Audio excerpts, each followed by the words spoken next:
For a little over 2 years now, I have been collecting records. When I last showed you guys my collection, it had about 31 records. I think I'm at about 80 now, so it has grown quite a bit.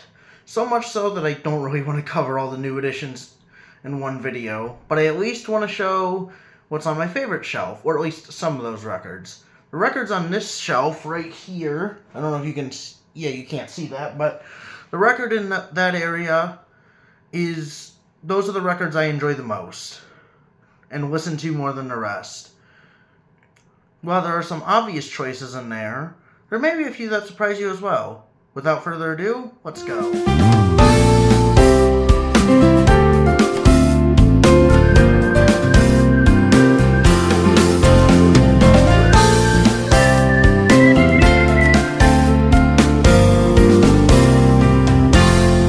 Currently, I have about 20 records on that shelf, but it's subject to change. I'm only going to be showing off 10 in today's video, as I want to keep this video a little shorter. The first record I want to talk about today is Dire Straits' Love Over Gold.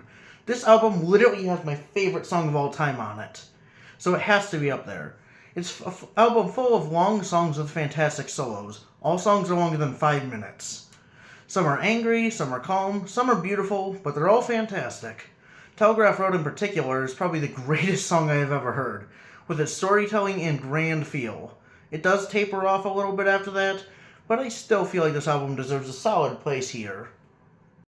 Up next, we got Eat a Peach. This is an album that I searched for quite a bit of time, at least on vinyl. And I am certainly glad I found it, as this is one of my favorite my favorite Allman Brothers Band record. Nearly everything about it is great, and the 33-minute Mountain Jam is one of the best jams I've ever heard. It's strung during its entire run. Even a drum solo is great, and then you got songs like Blue Sky and Ain't Wasting Time No More. It's just a fantastic album all around. Up next is Revolver by the Beatles. This is neck and neck with Abbey Road for me as one of my favorite Beatles albums. This actually used to be my least favorite Beatles album, but eventually it just clicked. I obviously knew Yellow Submarine and Eleanor Rigby, but you also got For No One, Here, There, and Everywhere, and Your Bird Can Sing, and Tomorrow Knows is another huge standout. Even the lesser tracks are still amazing. It's probably not their best to most people, but it's my personal favorite.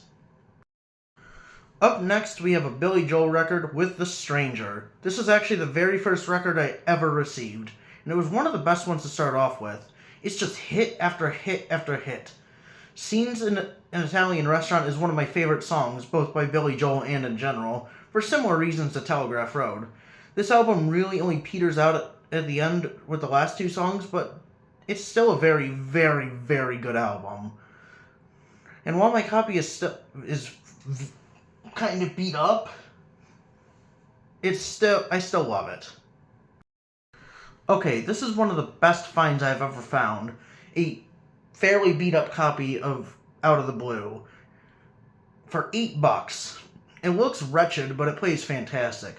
Out of the Blue is one of ELO's most popular albums, and for damn good reason. It contains a lot of hits, but even the unknown stuff is mostly very good. I'm not the biggest fan of side 2 of the album, but the rest of this album delivers some of their best work, and the Concerto for a Rainy Day is also so good. And who forget the ending to that Mr. Blue Sky, where the ending literally sounds like heaven to me. It's not perfect, but it's really great.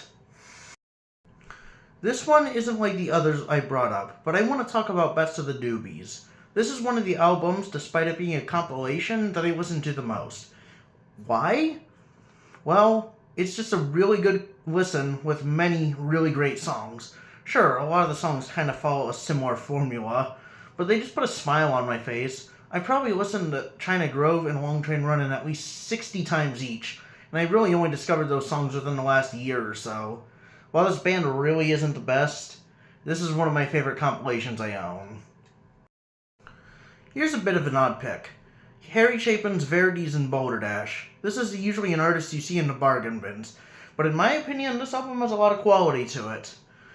It's just very, very good at storytelling. The headliner, Cats in the Cradle, is a prime example, just showing a father watching a kid grow up and then realizing he kinda didn't spend enough time with him. And some of the other tracks are even better.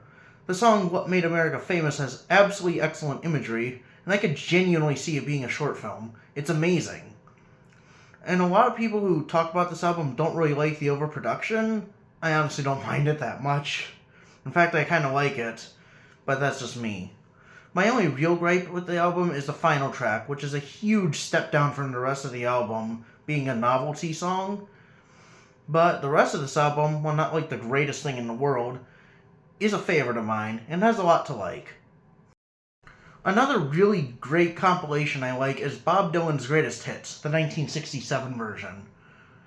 I like Bob Dylan, but he's not really one of my favorite singers/songwriters, but this compilation showcases some of the best of his earlier stuff. Everything on it is good. A lot of it is great. I love Dylan's folk, be it political or not, and his blues rock is good stuff too, and his stories and lyrics are incredible as well. I know his voice is a critique of a lot of people, but to me it honestly helps, as it makes it feel like a wise old man despite being him in his 20s when he recorded this stuff. If you want to get into Dylan's music, this is a pretty good place to start.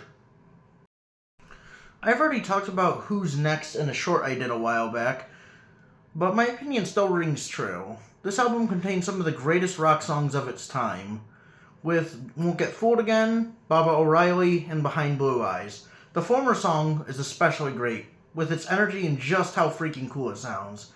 And the other songs are very strong as well. And by that I mean the whole album pretty much. It's not as impressive as the rock operas surrounding it, but it holds its own with some damn good music. I've already made a video talking about Songs in the Key of Life, but I gotta bring it up again. This is one album that hooks me in seconds, with the first few notes of the choir. And there are also a lot of great songs. Sir Duke and Isn't She Lovely are some of my favorite on the entire album. And many of the supporting tracks would headline any other album.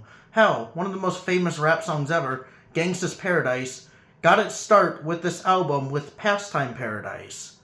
Hell, my only issue is that some of the long songs could have faded out a little earlier than they do, but this album is so good, I think I can forgive it. And last, but certainly not least, I want to talk about the only album that I consider pretty much perfect. It's another one I have brought up before in a full review, but Wish You Were Here by Pink Floyd is a 10 out of 10 album to me. Everything here is pretty much perfection. The build-ups, the songs, the production, it's all incredible. And the fact that it tells a cohesive story makes it even better in my opinion. This is Pink Floyd's best album, at least to me. And it isn't very close. Dark Side of the Moon may be more iconic, and that is a really, really, really great album. But my heart is with this album right here. And there you have it. Those are some of my favorite vinyl records that I own. If you enjoyed this video, I would appreciate a like or a subscribe. They would help me a lot in the YouTube algorithm. Also, comment down below which of these albums is your favorite of the ones I've listed. Thank you guys for watching, and I'll see you guys in the next video.